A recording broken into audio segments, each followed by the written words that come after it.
Own manufacturing units పెట్టుకున్నారు. 9 manufacturing units పెట్టుకొని వేరే ఏ కంపెనీకైనా 1-2 మోడల్సే ఉన్నాయి, కానీ మన కంపెనీకి 18 మోడల్స్ ఉన్నాయి. ఎన్నండి? 18 మోడల్స్. ఇందులో scooty, bike, sports bike, auto, ఈ 4 వేరియంట్స్ ఆల్రెడీ మన కంపెనీ తయారు చేయడం జరుగుతుంది, అమ్మడం కూడా జరుగుతుంది. దానికి ఎగ్జాంపుల్ మన కళ్ళ ముందే చాలా బైక్స్ ఉన్నాయి. మనం ఈ బయట చూస్తే గోల్డెన్ బైక్స్ ఉన్నాయి. ఓకే అండి, దీనికి సంబంధించి ఇవన్నీ అమ్ముకోవడం కోసం ఆల్ ఓవర్ ఇండియా 1500కు పైగా షోరూమ్స్ ఉన్నాయి. 1500, ఒకటి కాదు, 2 కాదు. ఈ 1500 షోరూమ్స్లో భాగంగా మనం వ్యాపారం మొదలుపెట్టిన ఈ 1 ఇయర్లో మేము బిజినెస్ స్టార్ట్ చేసినప్పుడు హైదరాబాద్ నుంచి ఇటు భువనేశ్వర్ వరకు మధ్యలో ఒక షోరూమ్ కూడా లేదు.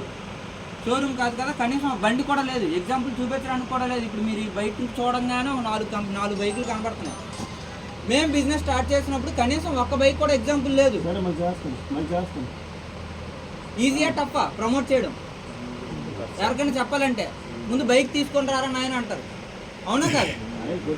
అలాంటి టైంలో మేము బిజినెస్ స్టార్ట్ చేసి ఈ 1500 షోరూంలో మన అండర్లో ఒక 60 షోరూమ్లు ఓపెన్ చేయడం జరిగింది.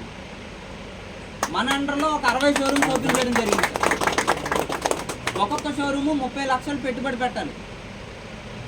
సో 30 లక్షలు పెట్టుబడి పెట్టేటోడు ఈ కంపెనీ మంచిదా కాదా, దమ్ముందా లేదా, రేపు పొద్దున్న బతుకుతుందా బతకదా, దీన్ని నమ్ముకుంటే నేను బతుకుతానా బతకనా, ఎసార్నో ఇవన్నీ ఆలోచించరా? సో ఇందులో సంపాదించే స్కోప్ లేకపోతే వాళ్ళు 30 లక్షలు పెట్టుబడి పెడతారా? సో మన అండర్లో లాస్ట్ 1 ఇయర్లో 60 షోరూమ్లు ఓపెన్ అయ్యాయి. వైజాగ్, విజయనగరం, శ్రీకాకుళం, ఒడిశా, బరంపూరు, ఇంకా బీహారు, ఛత్తీస్గఢ్, మహారాష్ట్ర, దాదాపు ఒక 6 స్టేట్లలో కేవలం మన అండర్లోనే. కంపెనీ అయితే దాదాపు ఒక 20 స్టేట్లో బిజినెస్ ఉంది, మన అండర్లో ఒక 6 స్టేట్స్లో బిజినెస్ ఉంది. క్లియర్ అండి? సో ఇందులో ఈ 18 మోడల్స్లో ఇంకా రానున్న రోజుల్లో ఎలక్ట్రికల్ కారు, ఎలక్ట్రికల్ ట్రాక్టరు, ఇంకా ఇప్పటికొచ్చి మార్కెట్లో 100 కిలోమీటర్ల మైలేజ్ ఇచ్చే బండి ఉంది ఏ కంపెనీలోనైనా. బట్ మన కంపెనీ ఆల్రెడీ 150 కిలోమీటర్ల మైలేజ్ ఇచ్చే బండి తయారు చేసి అమ్మడం కూడా జరుగుతుంది. సేమ్ GTR, బ్యాటరీ మారిస్తే 150 కిలోమీటర్లు వెళ్తుందన్నమాట. ఓకే అండి, 250 కిలోమీటర్ల మైలేజ్ ఇచ్చే బండిని కూడా తయారు చేయడం జరిగింది. అది ఇంకా లాంచ్ చేయలేదు, అది మేము ఆల్రెడీ కళ్ళతో చూడడం కూడా జరిగింది. మాతో పాటు ఒక 50 మందిని మ్యానుఫ్యాక్చరింగ్ యూనిట్కి తీసుకెళ్ళాం మార్చి 4వ తారీఖు 5వ తారీఖున.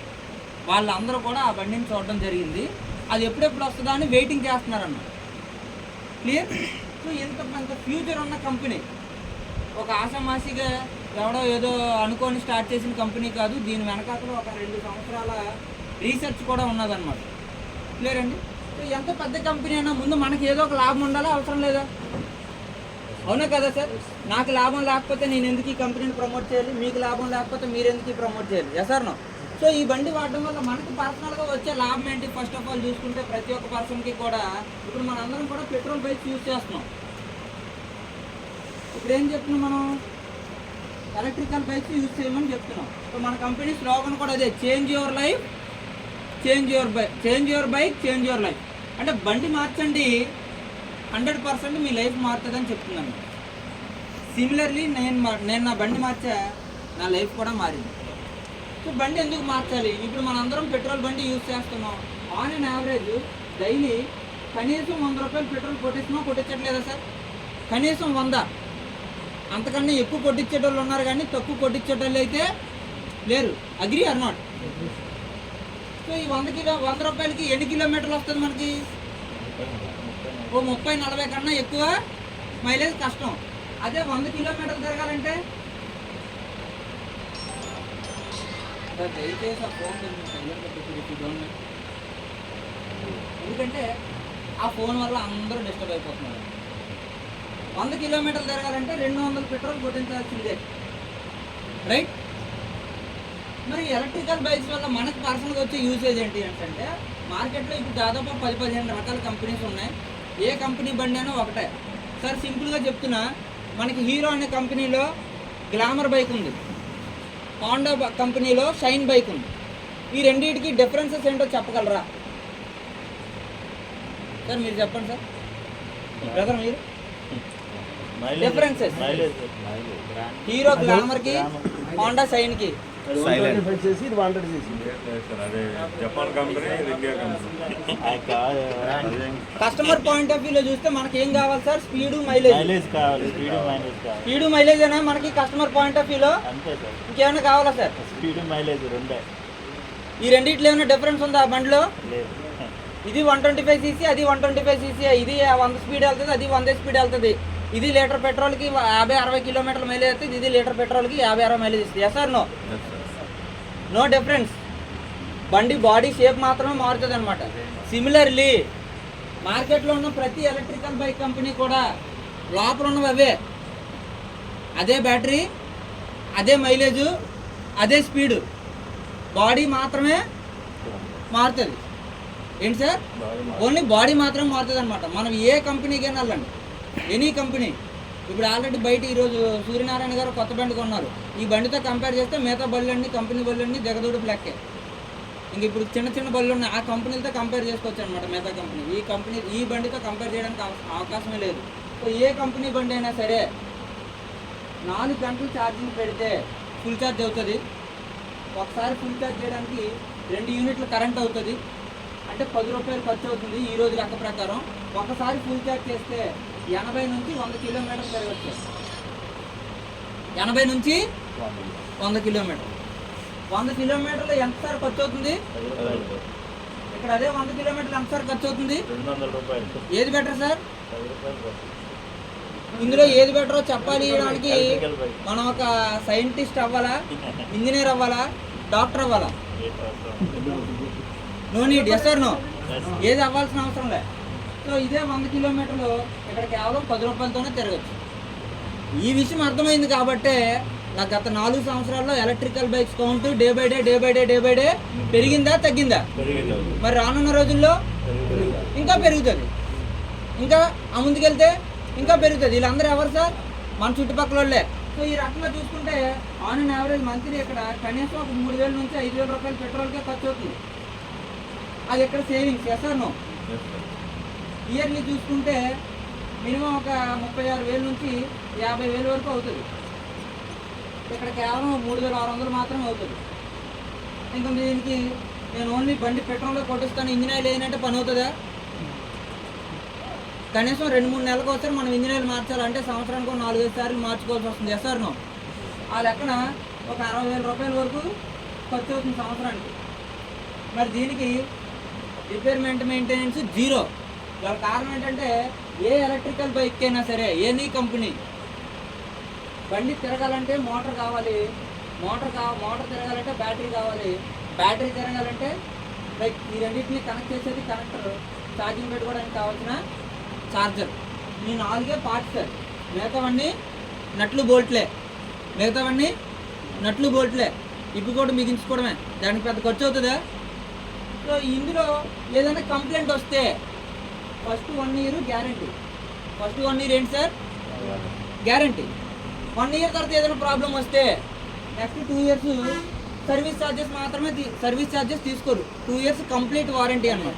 అంటే టోటల్గా 1+2 3 ఇయర్స్ అసలు దీనికి zero maintenance. Sir flash 3 years దీనికి కంప్లీట్గా జీరో మెయింటెనెన్స్. 1 రూపాయి కూడా ఖర్చు అవ్వదు. సో జనాలందరికీ ఈ యొక్క బెనిఫిట్ ఉంది కాబట్టి ఎలక్ట్రికల్ బైక్స్ని యూజ్ చేసుకుంటున్నారు అనమాట. సో ఇప్పుడు ఈ కంపెనీ బైక్స్ కొనుక్కోవడం వల్ల ఇప్పుడు ఏడిఎంఎస్లో బండి కొనుక్కోవడానికి, వేరే కంపెనీలో బండి కొనుక్కోవడానికి మనకేమైనా డిఫరెన్స్ ఉందా? డిఫరెన్స్ లేదు. అయితే మనం ఏడిఎంఎస్ కోసం చెప్పుకోవాల్సిన అవసరం ఏంటి అంటే ఇప్పుడు ఎంత పెద్ద కంపెనీ అయినా మార్కెట్లో జనాలందరికీ తెలిస్తేనే కదా కొనుక్కుంటారు. తెలియకపోతే సార్, తెలియకుండా అలా కళ్ళు మూసుకొని వెళ్ళి మనం ఏదో కొనుక్కోవడానికి అవుతుందా? దాని గురించి తెలుసుకోవాలి ఫస్ట్. Yes or no? ఈ తెలియపరచడం కోసం చాలా కంపెనీలు ఏం చేస్తాయి అంటే అడ్వర్టైజ్మెంట్స్ చేస్తాయి. అవునా కదా? ఈ అడ్వర్టైజ్మెంట్స్ థమ్స్అప్ తాగు దుమ్ము లేపు అంటాడు మహేష్ బాబు. ఫ్రీగా చేస్తాడు సార్? ఫ్రీగా చేస్తాడండి? ఫ్రీగా చేయడు. డబ్బులు తీసుకోడా? సినిమా చేయడానికి ఒక 40-50 కోట్లు తీసుకుంటే యాడ్లు చేయడానికి 100 కోట్లు తీసుకున్నాడు సంవత్సరానికి. అంటే ఫుల్ టైం కన్నా పార్ట్ టైం ఇన్కమ్ ఎక్కువ. ఇలా ప్రతి ప్రోడక్ట్కి కూడా అడ్వర్టైజ్మెంట్స్ ఉన్నాయా లేదా? అలాగా ఈ కంపెనీలు కూడా బళ్ళు తయారు చేసుకుని అడ్వర్టైజ్మెంట్స్ చేసుకుంటున్నాయి. అంటే ఖర్చు అవుతుందో అవ్వట్లేదా? ఈ ఖర్చు అవ్వడం వల్ల కంపెనీకి ఏమైనా బెనిఫిట్ అవుతుందా అని అంటే బెనిఫిట్ అవ్వట్లేదు. ఎందుకు గల కారణం ఏంటంటే ఎస్పెషల్లీ ఎలక్ట్రికల్ బైక్స్ ఎన్ని అడ్వర్టైజ్మెంట్స్ ఉన్నప్పటికీ కూడా మనం ఎవడో ఒకరిని అడిగే డెసిషన్ తీసుకుంటున్నాం. Yes or no? 3 కంపెనీలకి అడ్వర్టైజ్మెంట్స్ చూసాం. 3 కంపెనీలు యాడ్లలో మంచివనే చెప్తారు. మనం ఏ కంపెనీ బండి కొనుక్కుంటాం అంటే క్వశ్చన్ మార్క్. 3 కంపెనీ షోరూమ్లకి వెళ్తాం, ఎగ్జిక్యూటివ్ని అడుగుతాం, 3 ఎగ్జిక్యూటివ్లు కూడా బండి మంచిదనే చెప్తారు. ఇప్పుడే తీసుకోవాలి క్వశ్చన్ మార్క్. ఆ టైంలో ఎవడో ఒకడు ఆ ఎలక్ట్రికల్ బండి వేసుకొని రోడ్డు మీద వెళ్ళిపోతుంటే ఆయన అడుగుతామా అడగమా? అడిగి వాడు చెప్పిన మాటలు నచ్చితే కొనుక్కుంటాం, అవునా కదా? సో 100 కోట్లు పెట్టి అడ్వర్టైజ్మెంట్లు ఇచ్చారు కదా, ఆ అడ్వర్టైజ్మెంట్లు ఉపయోగపడ్డాయి నేను బండి కొనుక్కోవడానికి. 1000 శాలరీస్ ఇచ్చి ఎగ్జిక్యూటివ్ని పెట్టారు కదా, ఈ ఎగ్జిక్యూటివ్ మాటలు ఉపయోగపడ్డాయి నేను బండి కొనుక్కోవడానికి. ₹1 కూడా తీసుకోకుండా ఒక జెన్యూన్ రివ్యూ ఇచ్చిన కస్టమర్ మాటలు ఉపయోగపడ్డాయి బండి కొనుక్కోవడానికి. Yes or no? కస్టమర్ అంటే ఎవరు సార్? కస్టమర్ అంటే ఎవరు? మనమే. అంటే మన వల్లే ఇంకోటి బండి కొనుక్కుంటున్నాడు, మన వల్లే ఇంకో వస్తువు కొనుక్కుంటున్నాడు. ఈరోజు మన ఇంట్లో ఉన్న ప్రతి వస్తువు ఎవడో ఒకటి చెప్తే కొనుక్కుందే, అవునా కాదా? Right or wrong? ఎన్ని అడ్వర్టైజ్మెంట్లు ఉన్నప్పటికీ కూడా ఎవడో ఒకటి చెప్పాలి, దాని గురించి కన్ఫర్మేషన్ చెయ్యాలి. సో ఈ కన్ఫర్మేషన్ చేసేది కస్టమరు. అలాంటప్పుడు మనం అడ్వర్టైజ్మెంట్లకి ఎందుకు డబ్బులు ఇవ్వాలి అని చెప్పేసి మన కంపెనీ కంప్లీట్గా అడ్వర్టైజ్మెంట్లని బ్యాన్ చేసింది అనమాట. మరి ఇప్పుడు అడ్వర్టైజ్మెంట్లు ఎవరు చేయాలా? మనమే చెయ్యాలి. సో మన కంపెనీ ఏం చేసిందంటే ఒరిజినల్ రివ్యూ కస్టమర్ ఇస్తున్నాడు కాబట్టి ఈ కంపెనీలో బండి కొనుక్కున్న ప్రతి కస్టమర్కి కూడా కంపెనీకి టర్న్ ఓవర్ అయితే డబ్బులు ఇస్తానని చెప్తుంది. బాగుందా బాగోలేదా? ఏ కంపెనీలోనైనా బండి కొనుక్కున్న కస్టమర్కి డబ్బులు ఇచ్చాడా? ఈ కంపెనీ బండి కొనుక్కున్న కస్టమర్కి డబ్బులు ఇస్తానని చెప్తుంది.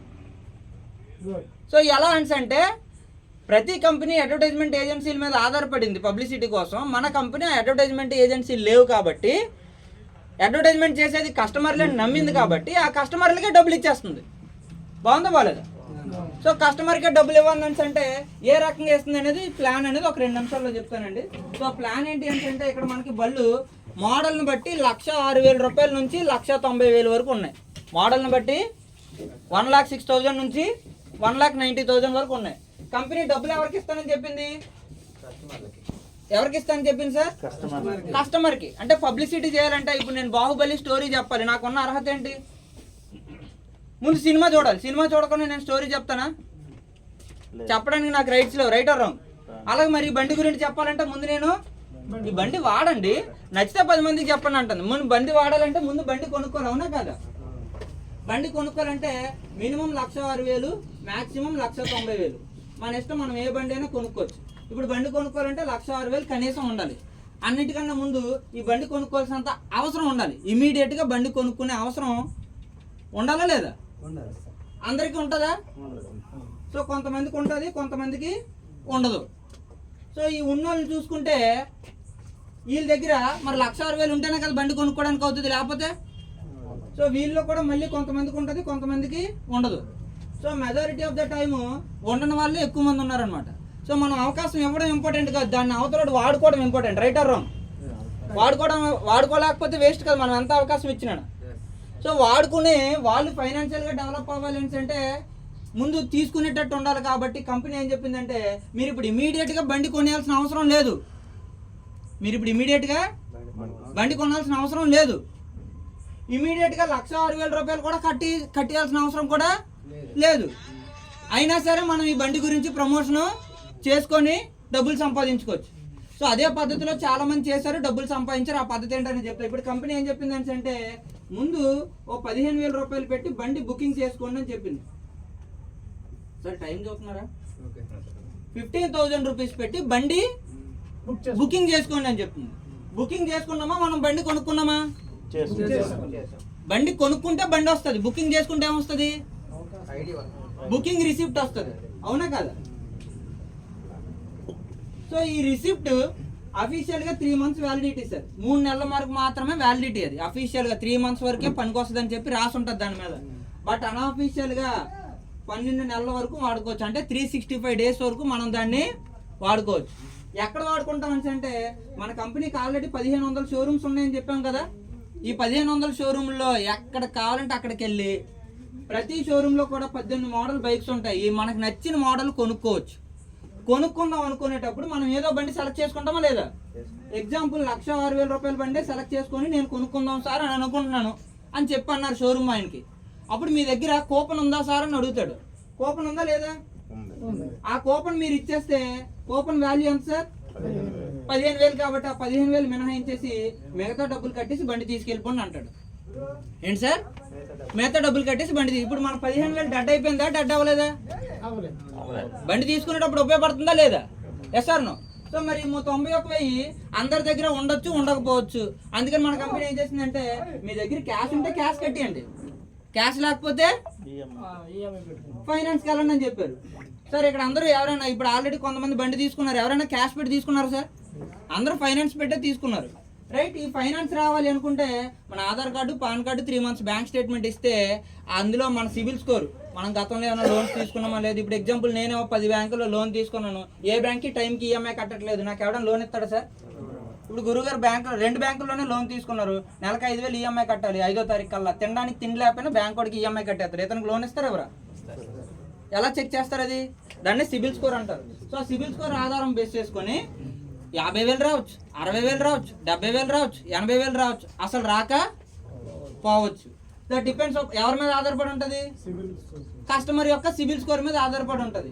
సో ఎగ్జాంపుల్ 60,000 వచ్చింది అనుకోండి, రిమైనింగ్ ఏం చేయాలో 31,000 మనం డౌన్ పేమెంట్ కట్టేసాం. సార్ ఏ కంపెనీలో ఇదే ప్రాసెస్ కదా? ఓలా, యాతరు, టీవీఎస్, బజాజ్, హీరో, ఏ కంపెనీలో ఇదే ప్రాసెస్ కదా? ఏమైనా డిఫరెన్స్ ఉందా? అన్ని కంపెనీలో చేసే ప్రాసెస్ ఇక్కడ కూడా. ఓకేనా సార్? ఇప్పుడు మనం కొనుక్కున్నది ఏంటి? బండి. ఈ బండి బీరువాలో పెడతామా, రోడ్డు మీద పెడతామా? రోడ్డు మీద పెడతాం. బండి వేసుకొని రోడ్డు మీద తిరుగుతాం, అవునా కదా? సార్ మనం అందరి దగ్గర ఉన్న బండి మనం కూడా వాడుతున్నాం అనుకోండి, మనల్ని ఎవడైనా అడుగుతాడా? కానీ ఇప్పుడు మన దగ్గర ఉన్నది ఏంటి? ఒక కొత్త రకం బండి, అవునా? Yes or no? అందరి దగ్గర లేనటువంటిది. మరి అందరూ అడుగుతారా, అడగరు మనల్ని? అడిగినప్పుడు చెప్తామా చెప్పమా? చెప్తాము కదా. మన మాటలు నచ్చి అవతల వ్యక్తి కొనుక్కున్నాడు అనుకోండి, ఇదే కదా ప్రాసెస్ జరుగుతుంది. మీరు ఓలా బండి కొనుక్కున్నారు సార్, ఇదే పద్ధతిలో మీరు బండి వేసుకొని రోడ్డు మీద వెళ్ళిపోతున్నారు, మిమ్మల్ని నేను అడిగాను, మీరు చెప్పారు, నేను కొనుక్కున్నాను, మీకు ఏమైనా డబ్బులు వస్తాయి సార్? అదే పని ఇతను గురుగారు ADMSలో చేశారు, ఇతను బండి మీద వెళ్ళిపోతున్నారు, నేను అడిగాను, ఇతను చెప్పిన మాటలు నచ్చే నేను షోరూమ్కి వెళ్ళి కొనుక్కున్నాను, ఇతనికి డబ్బులు వస్తాయి రావా? 100% వస్తాయి అన్నమాట. రీజన్ ఏంటంటే ఈ కంపెనీకి అడ్వర్టైజ్మెంట్ ఏజెంట్స్ ఉన్నారు, ఈ కంపెనీకి అడ్వర్టైజ్మెంట్ ఏజెంట్లు లేరు. అడ్వర్టైజ్మెంట్ చేసేది కస్టమర్లు అని కంపెనీ బిలీవ్ చేసింది కాబట్టి కస్టమర్లకే డబ్బులు ఇచ్చేస్తుంది అనమాట. ఇక్కడ ఇతను చేసిన పని అదే, ఇక్కడ ఇతను చేసిన పని అదే, కానీ ఇక్కడ డబ్బులు రావట్లేదు, ఇక్కడ డబ్బులు వస్తున్నాయి. సో మనం గత 20-30 సంవత్సరాల నుండి చేసే పని ఇదే, కాకపోతే పని కట్టుకొని చేయలే. Right or wrong? పని కట్టుకొని చేయలే, అదే పనిగా చేయలే. ఎందుకు? ఎవరు డబ్బులు ఇవ్వలే. రూపాయి ఎవడైనా ఇస్తే మనం పని కట్టుకొని చేయడానికి, ఎవరు డబ్బులు ఇవ్వలేదు పని కట్టుకొని చేయడం ఎందుకు? ఇప్పుడు మన కంపెనీ డబ్బులు ఇస్తా అంటుంది కాబట్టి పని కట్టుకొని చేయొచ్చా, చేయకూడదా? అదే పని మనం చేస్తాం. ఓకేనా సార్? సో ఇప్పుడు సారు బండి కొనుక్కున్నారు, సార్ రెఫరెన్స్ బేస్ చేసుకొని నేను కొనుక్కున్నాను, నా పేరు రమేష్. ఎగ్జాంపుల్ ఇంకో ఫాస్ట్గా చెప్పేస్తాను, టైం అయిపోతుంది. సో 2 వ్యక్తులు బండి కొనుక్కున్నారు. ఇప్పుడు మరి 2 వ్యక్తులు కొనుక్కోవడానికి ఎవరి కారణం? వీళ్ళిద్దరికి ADMS కోసం ఎలా తెలిసింది? టీవీలో యాడ్ చూసారా, పేపర్లో యాడ్ చూసారా? ఓన్లీ కస్టమర్ వల్లే వచ్చారు కాబట్టి. సో వీళ్ళు బండి కొనుక్కోవాలనుకుంటే ఏం చేయాలి? ముందు వీళ్ళు కూడా 15,000 రూపాయలతో బుకింగ్ చేసుకోవాలి కదా.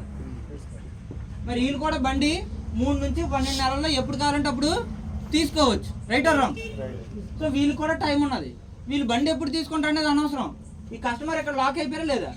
ఇలా కస్టమర్ని ఇక్కడ లాక్ చేసేటటువంటి కస్టమర్ని పరిచయం చేసినందుకు ఈ కంపెనీ ఏం చేస్తుందంటే ఇతనికి 2 రకాల కమిషన్లు ఇస్తుంది అనమాట. ఒకటోది రెఫరల్ కమిషన్. అమ్మ డబ్బులు అనగానే కరెంట్ కూడా వచ్చింది. ఇప్పటివరకు డబ్బుల గురించి చెప్పలే, కరెంట్ లేదు. ఇప్పుడు డబ్బులు అనగానే కరెంట్ కూడా వచ్చింది అనమాట. సో ఇతనికి ఫస్ట్ వచ్చేది ఏంటంటే రెఫరల్ కమిషన్. సో 15,000 రూపాయలు పెట్టి ఒక పర్సన్తో బుకింగ్ చేయించినందుకు ఈ సదరు వ్యక్తికి వచ్చిన కమిషన్ ఎంత అంటే సార్ 5,000 రూపాయలు. 1 రూపాయి కాదు, 2 రూపాయలు కాదు, 100 కాదు, 1000 కాదు, 5,000 రూపాయలు. ఓకేనా సార్? సార్ మనం రోజుకో బుకింగ్ చేయొచ్చా, చేయకూడదా? రోజుకో బుకింగ్ ఈజీగా చేయొచ్చు. ఎందుకు? జనాలందరికీ అవసరం అయ్యేది. ఎస్ఆర్నో? సో ఇక్కడ గురుగారు 2 చేశారు కాబట్టి 2,500 ఇతనికి ఎంత వచ్చిందండి? 10,000 రూపాయలు రిఫరెంట్ కమిషన్ వచ్చింది. ఓకే అండి. వీళ్ళిద్దరు ఎప్పుడైతే బండి తీసుకుంటారో వెంటనే ఈ గురుగారిని మన కంపెనీ గోవా ట్రిప్ కూడా తీసుకెళ్ళిపోతాం. ఇద్దరు వ్యక్తులతో డైరెక్ట్గా బండి కొనిపించినందుకు కంపెనీ మనకి గోవా ట్రిప్ తీసుకెళ్తుంది. ఇప్పుడు అందరికి పబ్లిసిటీ అవుతుందా అవదా? మనం గోవా ట్రిప్కి వెళ్ళాం, వీళ్ళిద్దరు ఫోటోలు చూశారు. మరి ఏంట్రా నాయన నువ్వు గోవా ట్రిప్కి ఎప్పుడు వెళ్ళావని అంటే నన్ను కంపెనీ ఫ్రీగా తీసుకెళ్ళిందని చెప్తారా చెప్పరా మీరు? ఎలా తీసుకెళ్ళింది అని అంటే నేను ఒక ఇద్దరితో బండి కొనిపించాను కాబట్టి నన్ను కంపెనీ గోవా ట్రిప్కి తీసుకెళ్ళిందని చెప్తారు. మరి అప్పుడు వీళ్ళిద్దరు కూడా బండి ఇంకొక ఇద్దరితో కొనిపిస్తారా కొనిపించరా? అన్నిటికన్నా నింపడు అసలు ఏమున్నా ఏం లేకపోయినా వీళ్ళు కూడా బండే కదా కొనుక్కున్నారు. అది బీరువాలో పెడతారు, రోడ్డు మీద పెడతారా? అది రోడ్డు మీద పెడతారు, రోడ్డు మీద తిరుగుతారు. మళ్ళీ వాళ్ళని కూడా బోల్డ్ మంది అడుగుతారు, అడగరా? అడిగినప్పుడు చాలా మంది వింటారు. నచ్చిన వాళ్ళు కొంటారా కొనరా? ఒక ఇద్దరు కొన్నారు అనుకోండి, మళ్ళీ ఇతను కూడా 10,000 వస్తుందా రాదా సార్? మరి ఇతను చూసి కూడా ఒక ఇద్దరు కొన్నారు అనుకోండి, ఇతను కూడా 10,000 వస్తుందా రాదా సార్? సో ఈ నలుగురు వ్యక్తులు ఇతను తీసుకొచ్చారా? ఎవరు తీసుకొచ్చారండి? ఈ రమేష్ అన్న వ్యక్తి, లక్ష్మణ్ అనే వ్యక్తి. అంటే పని చేసింది ఎవరు? రమేష్, లక్ష్మణ్. కంపెనీ ఆల్రెడీ వాళ్ళిద్దరికి చెరో 10,000 ఇచ్చేసింది పరిచయం చేసినందుకు. కానీ ఈ నలుగురు వ్యక్తులు రావడానికి డైరెక్ట్ రీజన్ వీళ్ళిద్దరైనా, ఇండైరెక్ట్ రీజన్ ఈ పైన వ్యక్తి అని చెప్పేసి ఈ నలుగురి మీద కూడా ఇతనికి రెండో కమిషన్ ఇస్తుంది. అదేంటంటే టీమ్ కమిషన్. డైరెక్ట్ కమిషన్ అంటే మనం చేసినప్పుడు, టీమ్ కమిషన్ అంటే టీం చేసినప్పుడు. సో మరి ఇది టీమే కదా చేశారు. టీం చేసినప్పుడు మనకి ఎలా కమిషన్ వస్తుంది అంటే లెఫ్ట్ ఒకటి రైట్ ఒకటి. ఇది ఇదంతా మన లెఫ్ట్ టీము, ఇదంతా మన రైట్ టీము. లెఫ్ట్ ఒకటి రైట్ ఒకటి అయితే ఒక జత ఉంటుంది, అంతే కదా? లెఫ్ట్ ఒక జోడు రైట్ ఒక జోడు ఉంటే ఒక జత అంటారు. సింగిల్ వేసుకెళ్ళిపోతే వీడెవడరు అంటారు, అవునా కదా? సో రెండు వేసుకుంటే కరెక్ట్గా ఉంటుంది ఒక జత. సో లెఫ్ట్ ఒకటి రైట్ ఒకటి అయితే ఒక జత అంటారు. ఒక జతకి కంపెనీ 3,000 రూపాయలు ఇస్తుంది అన్నమాట. ఒక జతకి ఎంత ఇస్తుందండి? మరి ఇప్పుడు లెఫ్ట్ ఎన్ని అయ్యాయి?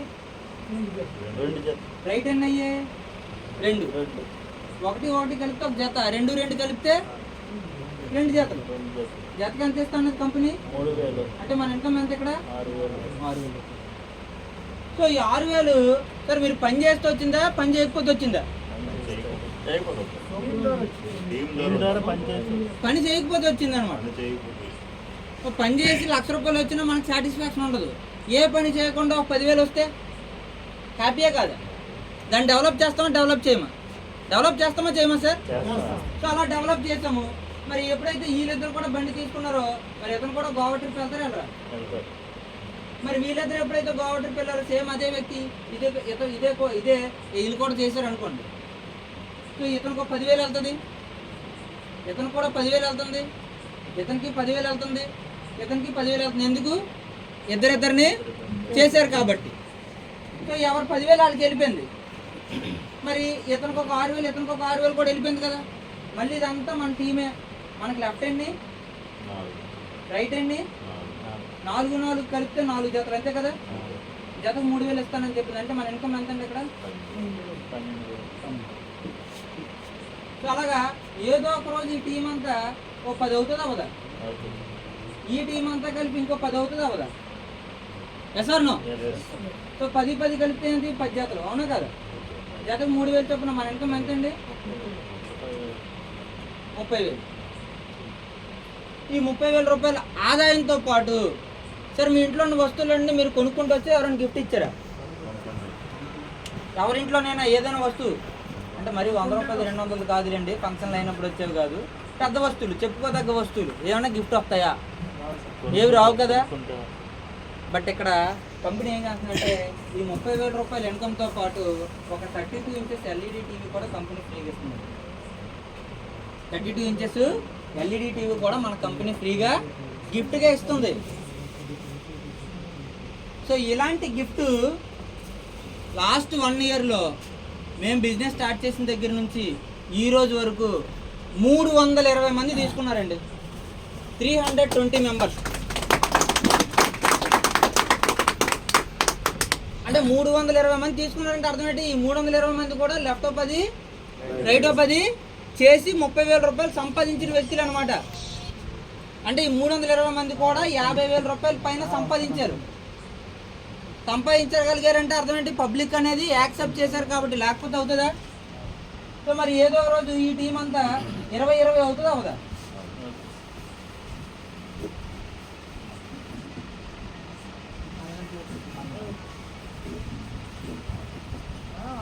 సో 10 అయితే 30,000 ఇన్కమ్తో పాటు ఒక 2 ఇంచెస్ ఎల్ఈడి టీవీ. మరి 20-20 అయితే 20 జతలు అవుతుంది, అంతే కదా? అంతే కదండి. 1-1 అయితే 1 జత, 10-10 అయితే 10 జతలు, 20-20 అయితే 20 జతలు. జతకి ఎంత ఇస్తానన్నది కంపెనీ? హలో 3,000. సార్ ఉన్నారా? 3,000. మన ఇన్కమ్ ఎంత ఇక్కడ? 60,000. బట్ కంపెనీ 60,000 ఇవ్వచ్చు సార్. మనం ఒక పర్సన్కి ఒక రోజుకి మ్యాక్సిమం లిమిట్ 50,000 రూపాయలు మాత్రమే. దీనే సీలింగ్ అంటారంట.